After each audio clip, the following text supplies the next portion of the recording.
할렐루야. 귀한 성일 주님의 전에 찾아오신 여러분들을 주님의 이름으로 환영하고 또 축복합니다. 네, 먼저 말씀을 좀 나누겠습니다. 오늘 우리에게 주신 하나님의 말씀 창세기 40장 21절에서 23절까지의 말씀입니다. 제가 여러분들 대신해서 봉독해 올립니다. 바로의 술 맡은 관원장은 전직을 회복하며 그가 잔을 바로의 손에 받들어 드렸고 떡 굽는 관원장은 매달리니 요셉이 그들에게 해석함과 같이 되었으나 술 맡은 관원장이 요셉을 기억하지 못하고 그를 잊었더라. 아멘. 네, 여기까지 말씀입니다.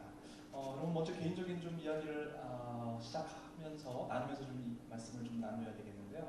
사실은 저는 개인적으로 작년까지는 서울에 있는 명지대학에서 교목생활을 했었고요. 사역을 했었고 올해는 3월부터 지금 대전에 있는 한남대학에서 또 교목으로 사역을 감당하고 있습니다. 들으시면 아시겠죠? 매 주말마다 대전에서 지금 안산을 오가고 있는데요. 그것 때문만이 아니라 작년에 이어서 올해도 캠퍼스에서 복음화를 꿈꾸면서 사역한다라는 게 얼마나 참 어렵고 힘든지를 떠올리면서 저도 모르게 물론 이제 오가면서 운전을 하면서도 그렇습니다만 이번 한 학기 내내 저의 마음속에 드는 화두는 기적이라는 단어가 자연스럽게 제 마음속을 차지하고 또 차지하게 되었습니다. 그런데 이 기적이라는 게 저에게만 필요할까라는 생각을 해보면 사실 그렇지 않다는 걸 너무 쉽게 발견하게 되는데요. 안타까운 이야기 하나, 글을 한 구절 준속해 드리려고 합니다. 이 구절은요, 경실련 경제정의실천시민연합이 1990년도에 발표한 경실련 출범 1주년 기념 자료집에 있는 어느 가장의 유서의 한 부분을 제가 여러분들과 좀 잠깐 나누려고 하는데요. 폭등하는 부동산 가격에 내 집 마련의 꿈은 고사하고 매년 오르는 집세도 충당할 수 없는 서민의 기회를 자식들에게는 느끼게 하고 싶지 않다. 집을 비워달라는 이야기를 들은 후부터 고민에 빠져 하루도 마음 편한 날이 없다. 성가대에서 찬양하는 아내의 모습이 얼마나 성스럽고 아름다운지 모른다. 남들처럼 물질이 넉넉하여 가엾은 부모님을 내가 모시고 살며 온 가족이 교회에 봉사하고 하나님의 뜻대로 살 수 있다면 얼마나 좋을 것인가. 말씀드렸듯이 교인이었다 어느 한 가장이 남긴 유서였습니다. 말씀드렸죠? 1990년도 경실련 발표로 자료였는데요. 여러분 어떠세요? 1990년이나 지금이나 큰 차이가 느껴지십니까? 우리의 현실을, 우리가 경험하고 있는 현실을 생각할 때 더 크게 다가오는 단어가 바로 기적이 아닌가 그런 생각을 해봅니다. 오늘 특별히 요셉의 좀 이야기를 준비했습니다. 요셉의 삶을 나눔으로써 우리 삶 속에 필요한 기적이 과연 무엇이고 기적의 주인공이 되는 요건은 무엇인지를 깨닫고 돌아가시는 귀한 여러분들에게 주님의 이름으로 축원드립니다. 기적하면은 여러분 쉽게 여러 가지 이야기들이 떠오르시잖아요. 신약 성경의 가장 대표적인 기적 이야기, 누가 그래도 오병이어라고 할 수 있을 것 같고요. 또 구약 성경으로 가자면 홍해가 갈라진다라든지 또 우리 몇 주 전에 말씀을 통해서 들었던 여리고성이 무너진다라든지 이런 이야기를 쉽게 떠올리실 수 있겠죠. 그런데 오늘 제가 기적이라는 이야기를 시작하면서 왜 하필이면 요셉을 이야기하기로 다짐을 했느냐. 요셉의 삶을 통해서 우리가 분명히 확인할 수 있는 게 있죠. 뭡니까? 요셉은 말이죠. 나라가 있었습니까? 그 당시에 정말 어느 지금의 이스라엘 땅이라고 하는 지금의 표현을 하자면 어느 부족쯤에 해당하는 한 가정에서 자랐던 굉장히 좀 어때요 여러분? 딱 느낌이 어렸을 때의 요셉 하면은 외람됩니다만 싸가지 없는 어린이쯤으로 생각이 들 수도 있는 에피소드들이 좀 있지 않습니까? 그랬던 어린아이가 어느새 결과적으로는 어떤 삶을 살게 되죠? 당시에 최고의 부강한 나라라고 알려져 있었던 이집트의 총리가 되었다. 이거 기적입니까? 아닙니까? 기적이죠. 그런데 혹자가 이야기하듯이 요셉의 삶에 기적이 있었느냐? 없었다는 거예요. 그러니까 이 기적의 의미는 통상적으로 우리가 생각할 수 있는 정말 바다가 갈라진다거나 죽은 사람이 살아난다거나 하는 차원에서의 기적은 없었다라는데 어떻게 여러분 동의가 되십니까? 근데 형들이 죽이려고 웅덩이에 빠뜨렸을 때 하나님의 천사가 나타나가지고 말이죠. 물구덩이에서 이렇게 쫙 공중부양을 해가지고 살아나게 하셨다거나, 아니면은 감옥 생활을 열심히 할 때 감옥문이 열려서 자연스럽게 탈출을 할 수 있게끔 도와줬다거나, 이런 차원의 통념적인 의미의 기적은 요셉의 삶에 없었다라는 것이에요. 그러니까 더 궁금해지잖아요. 어쩌면 여러분의 삶 가운데도 많은 분들이 통념적인 의미에서의 기적을 경험하지는 않는다라고 통계학적으로는 이야기할 수 있기 때문에, 그런 의미에서 더더욱 요셉의 삶은, 그가 맛보았고 그가 경험한 기적은 저와 여러분들에게 더더욱 생동감 있게 다가오지 않나, 이런 생각을 해봅니다. 그래서 오늘 요셉의 이야기를 통해서 기적에는 어떤 요건들이 있었을까, 무엇이 특별했기에 요셉은 그런 기적의 삶을 살 수 있었을까라는 말씀을 나누려고 하는데요. 그런 의미에서 요셉의 이야기를 그가 등장하고 있는 38장, 그리고 이제 유다가 등장을 갑자기 하는 39장을 제외하면 50장까지, 창세기의 상당한 부분이 사실 요셉의 이야기를 다루고 있는데요. 한번 그의 삶을 전체적으로 쭉 훑어보았습니다. 근데 여러분, 너무나도 잘 알려져 있는 이야기들이기 때문에 말씀을 좀 부분을만 알려드려도 충분히 그 이야기들이 연상이 되실 것 같아요. 먼저 첫 번째, 제가 여러분들과 나누기 원하는 기적의 요건으로 요셉의 삶을 통해서 기억할 수 있는 것은요, 하나님을 기억한 사람이었다 라는 말씀을 드리고 싶어요. 요셉은 요셉의 삶을 통해서 하나님을 기억했더라. 누구도 기억하지 않아도 될 법하고 굳이 기억해야 될까라고 생각할 수 있는 순간에 요셉은 하나님을 기억했더라. 가장 대표적인 사건이 언제입니까? 성경이 명시하잖아요. 보디발의 아내가 요셉을 유혹했을 때 아무도 없었다는 거예요. 모르긴 몰라도 이걸 제가 사실은 수업 시간에 이 불신자들에게 이야기하면요, 너무 아이들이 안타까워하죠. 바보 아니냐, 남자가 아니지 않느냐, 기타 등등의 여러 가지 반응을 보입니다. 그럴 수 있죠. 아니 지금 아무도 없다는데, 그렇죠? 보디발의 아내가 그 정도의 위치에 있는 분에게 상받고 싶은 거 어떻게 보면 자연스럽지 않습니까? 아닌가요? 어쨌든 간에 그랬던 상황에서 요셉이 한 고백, 여러분들도 다 잘 아시듯이 39장 3절에 요셉이 이런 고백을 하더라. 39장 9절이죠. 그런즉 내가 어찌 이 큰 악을 행하여 하나님께 죄를 지으리이까. 아멘. 아무도 보지 않는 상황 가운데 말씀드렸죠. 요셉은 하나님을 기억했더라고요. 여러분의 삶 가운데 아무도 보지 않고 누구도 여러분들을 기억하지 않는다라고 하는 그 순간에 한번 여러분의 삶 가운데 여전히 임재하고 계시고 여러분과 함께 하시는 하나님을 기억하실 수 있는 여러분 되기를 주님의 이름으로 축원드립니다.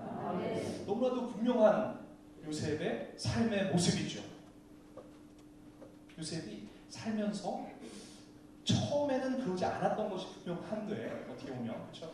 말씀드렸듯이 그가 꿨던 꿈을 사실은 형들에게 그렇게 쉽게 이야기해서는 안 되는 꿈이잖아요. 꿈의 내용상 그렇지 않습니까? 형들이 그런 꿈의 얘기를 들었을 때 누가 좋아했겠어요? 근데 그런 것을 이렇게 쉽게 이야기했던, 좀 인품에 있어서 성품적으로 좀 성숙하지 못했던 모습의 요셉이 형들에게 사실은 노예로 팔려가고, 또 보디발의 집에서 노예 생활을 하면서 그의 성품이 점점 더 바뀌고 또 신앙적으로도 그가 성장했다는 것을 확인할 수 있는 가장 대표적인 사건이죠.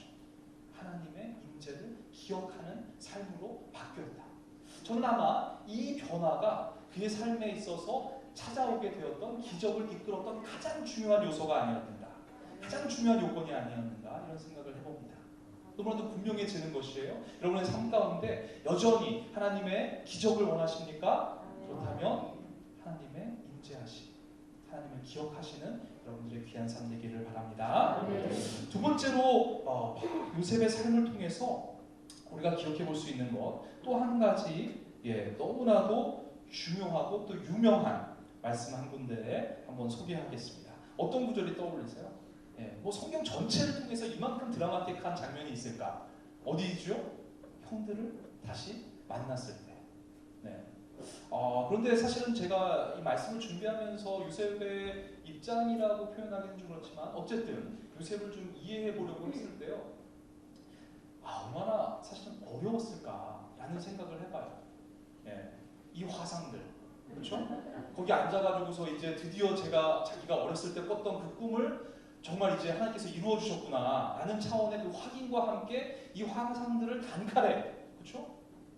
이건 이제 제 수준이고, 그렇죠? 이건 제 수준이고 요셉의 수준은 어땠는가 한번 말씀을 통해서 확인해 보겠는데요. 45장 7절에 요셉이 그 형들을 바라보고 자신이 누구인지를 말하면서 이런 고백을 하는 것이죠. 하나님이 큰 구원으로 당신들의 생명을 보존하고 당신들의 후손을 세상에 두시려고 나를 당신들보다 먼저 보내셨나니. 아니 어떻게 이런 고백을 할 수 있을까요? 그렇죠? 아니 사실은 뭐였어요? 정말 인간적인 눈에서 우리가 판단할 수 있는 팩트라는 것. 그것은 뭡니까? 형들이 너무너무 자기를 미워해서 심지어 말도 안 되는, 아무리 이복 형제라지만 이집트 노예로 팔려가게끔 만들었던 그 형들의 그 팩트에 대해서 요셉은 사실은 하나님께서 여러분들을 구원하시기 위해 나를 형님들보다 먼저 보내신 것입니다. 이 고백을 하고요. 그런즉 나를 이리로 보낸 이는 당신들이 아니요 하나님이시라. 하나님이 나를 바로에게 아버지로 삼으시고 그 온 집의 주로 삼으시며 애굽 온 땅의 통치자로 삼으셨나이다 라는 고백을 하고 있더라고요. 그러니까 사실은 기적을 경험하고 기적을 이루어내야 하는 사람에게 꼭 필요한 두 가지 사실은 요건은 다른 안목이겠더라고요. 내 삶 속에서 이루어지는 많은 현상들, 그렇죠? 그러니까 이 현상들에 대해서 어떻게 보면 세상적으로 인간적으로 볼 수 있는 팩트가 있어요. 하지만 그 팩트 아래, 어떻게 보면 수면 아래 하나님께서 어떻게 내 삶을 인도하시고 역사하시는지를 사실 볼 수 있는 그 눈이 필요한 것이죠. 여러분의 삶이 여전히 표면적으로는 정말 하나님의 역사하심, 기적이 필요한 이 내용, 이 상황, 그 관계, 그 문제에 대해서 사실은 하나님께서 그 문제 이면에, 그 아래에 어떤 뜻을 가지고 어떤 계획을 가지고 이 일을 행하고 계신지를 사실 볼 수 있는 눈이 저와 여러분들에게 꼭 있어야 할 줄로 믿습니다.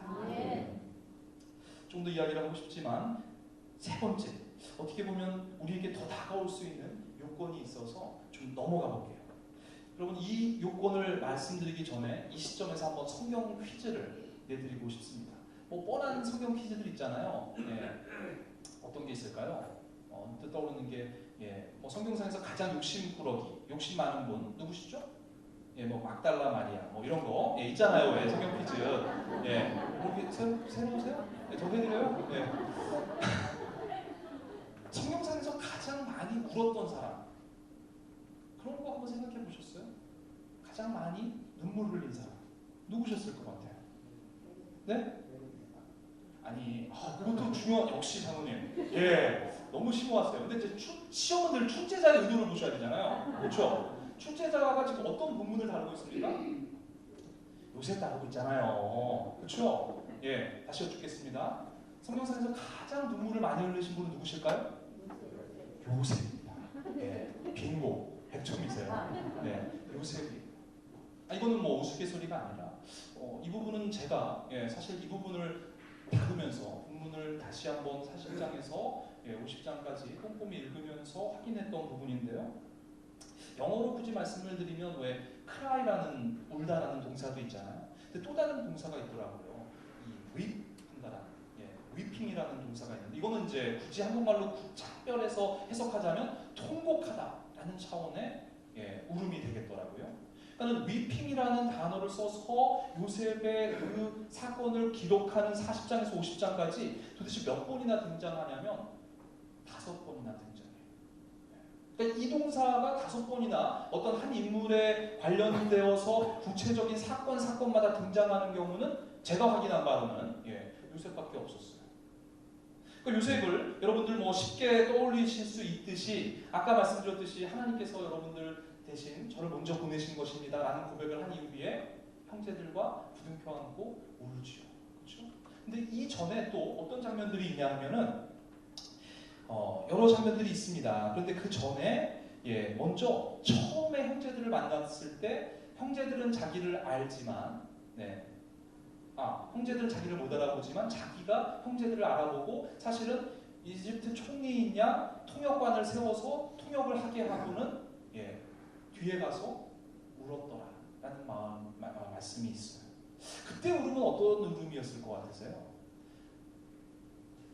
우리가 막연하게 요셉의 삶을 생각할 때에 제가 처음 소개해드렸던 본문만 생각하시면 만나자마자 막 용서가 되고 성령의 감화 감동으로 그가 쌓였던 마음이 눈 녹듯이 녹아내리고 부둥켜 안고 형님 용서합니다 사랑합니다 이랬을까요? 아니었다는 거죠. 그렇죠? 울었어요. 그리고서는 뭐 나쁜 말로 하면 공작을 피잖아요. 그렇죠? 조작을 해서 그 형제들을 사실은 어려움에 빠뜨리고 형을 한 사람 볼모로 잡고 또 형제들을 돌려보내서 함께 오지 못했던 자신의 친동생이라고 해야 될까요? 베냐민을 불러오게 하고. 그러니까 이 과정이 짧아도 1년 이상이 걸린 과정들이겠어요. 집에 다시 보냈다가 또 아버지가 야곱이 안 보냈거든요. 그러니까 형제들을 붙잡아 둔 거예요. 못 가게. 어떻게 베냐민까지 또 잃겠느냐. 형은 잡혀있고 그런 상황에서 어쨌든 우여곡절 끝에 다시 베냐민이 찾아오고 베냐민과 함께 배석해서 그런 일을 하는 것인데 또 그 전에도 식사를 하면서 사실은 울죠. 또 요셉이 형제들과 함께 울었던 장면이 있습니다. 자신만 몰래 울 장소를 찾아서 몰래 울고 나왔던 장면도 있더라고요. 제가 뭐 좀 주제 넘는 것 같지만 짐작을 해보면 요셉이 쉽지 않았을 것 같아요. 이 눈물이 참 여러 가지의 의미를 담고 있는 눈물이었을 것 같아요. 여러분들 어떻게 생각하세요? 사실 쉽게 용서가 되었을 거면 그런 공작 안 폈겠죠. 그렇죠? 어쩌면 형들을 시험해 볼 만한 이유가 필요했을지도 모르겠어요. 베냐민을 또 다시 만나기 위해서는. 그렇지만 그 과정 속에서 사실 쉽게 용서가 되지 않았기 때문에 이런 과정들이 필요했고 이런 뼈저린 통곡이 눈물이 그의 삶에 배어 있어야 했던 것은 아닐까라는 생각을 해보게 되었습니다. 근데 이 연장선상에서 제가 오늘 요셉의 기적에 있어서 세 번째로 소개하고 싶은 것은 기적의 사람의 삶 속에 여전히 아픔도 있더라는 것이에요. 총리가 되었습니다. 또 그리고 통곡을 통해서 형제들과 하나가 된 것 같아요. 화해한 것 같아요. 제가 같은 것 같다고 말씀을 드리고 있는데 그 본문은 사실 마지막 제가 창세기 50장까지라고 말씀을 드린 거잖아요. 50장까지 이야기가 있는데 50장 17절에 이런 말씀이 있더라고요. 너희는 이같이 요셉에게 이르다. 이건 뭐냐 하면요. 야곱이 아버지가 죽으시면서 유언으로 남기는 거예요. 요셉과 형제들에게 내 형들이 내게 요셉에게 악을 행하였을지라도 이제 바라건대 그들의 허물과 죄를 용서하라. 이게 지금 유언이라고. 그러니까 함께 부둥켜 안고 울고 불고 용서와 화해가 이루어진 것 같은데 사실 야곱이 죽으면서 또 이야기를 하고 있는 거죠. 당신 아버지의 하나님의 종들인 우리 죄를 이제 용서하소서. 형들의 고백이 함에 요셉이 그들이 그에게 하는 말을 들을 때에 울었더라. 마지막 요셉이 우는 통곡하는 장면이 50장에 한 번 더 나타납니다. 여러분 어떻게 생각하세요? 뭐 우리가 유화적으로 생각하면 그냥 시골 촌뜨기가 총리가 되었어요. 이집트 대제국에. 뭐 늘 날마다 행복하고 그 기적으로 감사하고 그 권위를 누리면서 행복하게만 살았을까요? 그렇지 않다는 거예요. 어쩌면 그가 경험했던 그 트라우마로 남았던 그 경험이 사실은 만나고 울며 화해가 되고 용서가 된 것 같지만 그의 삶 전체 동안 계속 이어졌다는 것이죠. 그의 삶에 여전히 눈물이, 통곡이, 아픔이 되어 있었다라는 것을 확인할 수 있는 대표적 증거입니다. 여러분 기적의 삶을 꿈꾸십니까? 이것이 일반적이지 않기를 바라지만 그 주인공 요셉의 삶 가운데 여전히 계속되어지는 통곡이 함께하고 있었다는 거예요. 기적의 주인공이었던 요셉의 삶 가운데 여전히 아픔도 함께하고 있었다는 것을 우리가 기억해 두어야 할 필요가 있습니다. 아멘. 당연히 통곡이 없고 아픔이 없는 삶을 꿈꾸죠. 그러자고 기적을 원하는 것일 수 있습니다. 하지만 어찌된 영문인지 하나님께서는 요셉의 그 기적의 삶 가운데 동시에 아픔과 눈물도 허락하셨더라고요. 이 오늘 여러분과 저의 삶 속에서 더욱더 깊이 있게 묵상해내시기를 주님의 이름으로 축원드립니다. 아멘. 마지막입니다. 기적의 요건으로 제가 오늘 사실은 가장 강조하고 싶었던 요건 한 가지, 오늘 본문의 말씀이에요. 오늘 본문의 말씀 어떤 내용인지 잘 아시잖아요. 그렇죠? 보디발의 아내에게 그 유혹을 당했음에도 불구하고 하나님의 인재를 기억했기 때문에 거절했어요. 그런데 그것이 하나님에게 당연히 기쁨이었음에도 불구하고 그게 벌어졌던 현상, 이름 뭐예요? 투옥이에요. 어떻게 보면 전혀 다른 결과가 그에게 벌어졌어요. 한시적으로. 근데 그 안에서 얼마나 재미있는 일들이 있었는지를 또 아시잖아요. 그러니까 요셉의 삶에 있어서 기적은 없었다라고 하는 것에 대해서 제가 동의가 되지만 또 한 가지 중요한 것은 그가 잘하는 것을 통해서 하나님께서 역사하셨던 것은 분명한 것 같아요. 그가 뭘 잘했죠? 꿈을 잘 꿨어요. 꿈 하나는 끝내주게 꾼 사람이야. 꿈을 꿨을 뿐만 아니라 해석도 기가 막히게 해낼 수 있는 지혜를 하나님으로부터 얻었던 것은 이 또한 기적이라고 할 수 있는 것이죠. 그러니까 투옥 생활을 통해서 굉장히 많은 사람들을 만났을 텐데 그가 이제 노예 생활을 통해서도 부지런한 노예로 인정을 받았듯이 감옥에서도 사실은 죄인으로 나름대로 최선을 다했기 때문에 죄인들도 등급이 있었던 것 같아요. 그래서 마지막에는 어느 정도 굉장히 높은 자리에 있었던 사람들하고 같이 투옥 생활을 했었는데 그 둘 사람 다 아시잖아요. 그렇죠? 떡을 맡은 간원장과 술을 맡은 간원장의 이야기. 그래서 그 두 사람의 꿈을 해몽해 주었는데 아니나 다를까 그 꿈대로 이루어진 것이죠. 그런데 참 여기에 또 한 번 요셉에게는 아픔이 있는 경험이 되었을 것 같더라고요. 뭡니까? 사실 많은 학자들이 술 맡은 관원, 떡 맡은 관원이 어떤 의미에서는 내시로서 가장 파라오 옆에서 측근으로서 일했던 사람들로 이제 추측을 하는 것인데요. 당연히 그 정도였으면 당시에 실세라고 해도 과언이 아니었을 것 같아요. 그랬던 특별히 한 사람은 형장의 이슬로 사라지셨지만 누구의 사실은 꿈은 이루어진 겁니까? 술 맡은 관원장은 영절이 되셔서 다시 바로 옆에 간 거잖아요. 그런데 그랬으면 요셉의 입장에서 뭘 기대할 수 있습니까? 너무나도 당연한 거 아닙니까? 인간적으로. 자기가 어떻게 해서 맞춰준 꿈인데 그 자리에 가면 당연히 뭔가 떡고물이 그렇지 않습니까? 뭔가 좀 떨어지겠거니라는 기대를 충분히 할 수 있었던 상황이 있어요. 그런데 여러분 제가 본문에 실지는 않았지만 41장 1절이 되면요. 그 본문이 뭐라고 나오냐면 이태후라고 나와요. 2년이 흐른 거예요. 최소한 2년 동안은 요셉은 또 엄청난 좌절과 아픔 속에 놓여져 있었을 것 같아요. 어떤 아픔이었을까요? 어떤 좌절이었을까요? 누구도 그를 기억하지 않는다. 여러분 살아가면서 이것만큼 또 뼈저리게 아픈 일이 있을까요? 아무도 나를 기억해주지 않아. 성경이 그것을 명시하고 있더라고요. 저는 이 말씀이 너무너무 큰 은혜로 다가왔거든요. 마지막 절입니다. 술 맡은 관원장이 요셉을 기억하지 못하고 그를 잊었다. 모두가 다 저를 잊어버린 것 같아요. 그런데 그 다음 절 말씀드렸죠? 이태 후에 최소한 2년 동안 정말 뼈아프게 요셉은 아무도 나를 기억해주지 않는구나 라고 생각하며 아파하고 좌절할 수도 있었던 시간이었어요. 그렇죠? 근데 분명한 것은 제가 왜 이 구절을 통해서 은혜를 받았느냐?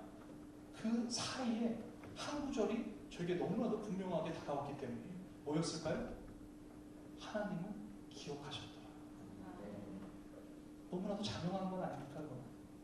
그래요. 표면적으로는 다시 한번 그가 은혜를 베푸었고 그의 꿈의 해석대로 영전이 되었던 갔던 그 술 맡은 관원장, 꼭 기억해줘야 할 바로 그 사람이 그를 잊었어요.